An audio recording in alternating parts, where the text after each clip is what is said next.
elkezdtük a 2010-es, 2011-es bajnoki szezonnak a felkészülését. Múlt héten a Fradi pályán, otthonunkba, és adódott egy lehetőség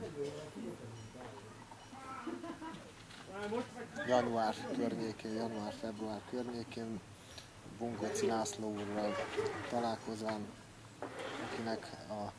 aki tulajdonosa Muraúban egy nagyon szép szállodának, tehát jelen pillanatban is Muraúban vagyunk kint, egész pontosan Kisbergbe, a Relax Hotelbe, és az volt a felajánlása Bunkoci úrnak, hogy szívesen lát minket majd az idény folyamán.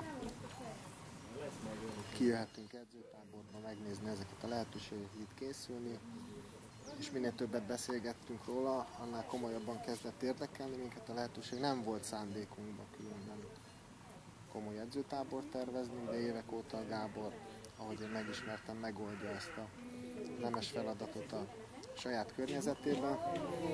De miután ez nem jelent nekünk különösebben komoly anyagi megterhelést, és ez nyilvánvaló, ha itt körülnézünk, akkor ez egy változatos programra ad lehetőséget. Így azt gondoltuk, hogy botorság lenne nem kihasználni. Úgyhogy Kisberg Hotel Relax 2010. július 18. Mit jelent ez a hét a csapat számára? Mit fog jelenteni ez a hét a csapat számára? Én azt gondolom, ahogy itt a Gábor felvezette, a megérkezésünk után és a vacsora után megtartottuk az első közös beszélgetésünket. Semmivel sem fog külön lenni annál, amit terhelésben szakmailag, amit Budapesten kapnának meg a lányok. Úgyhogy napi 2 teremedzéssel tudunk bírni.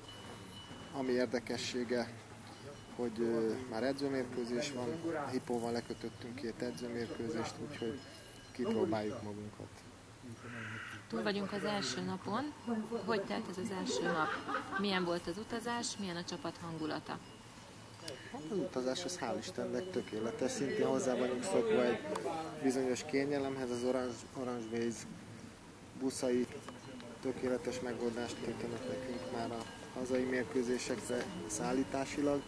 Na most Magyarországon ilyen távolságokat nem kell megtennünk, ez egy 6 órás út volt, de én azt gondolom, hogy egyikünk sem görnyetten szállt le a buszról, úgyhogy kényelmes volt, megtettük ezt az utat, 11-kor indultunk, és 6 órakor itt voltunk, 2 megállással, csodálatos környezetben vagyunk, úgyhogy várjuk a holnapi edzéseket. Van-e valami különleges program a csapat számára? Hát azzal, hogy kimozdultunk otthonról, és idézőjelbe téve összezárva vagyunk egy hétig, így vannak lehetőségek olyanokra, amit otthon kevésbé tudnánk megtenni. Tehát valóban közös programok.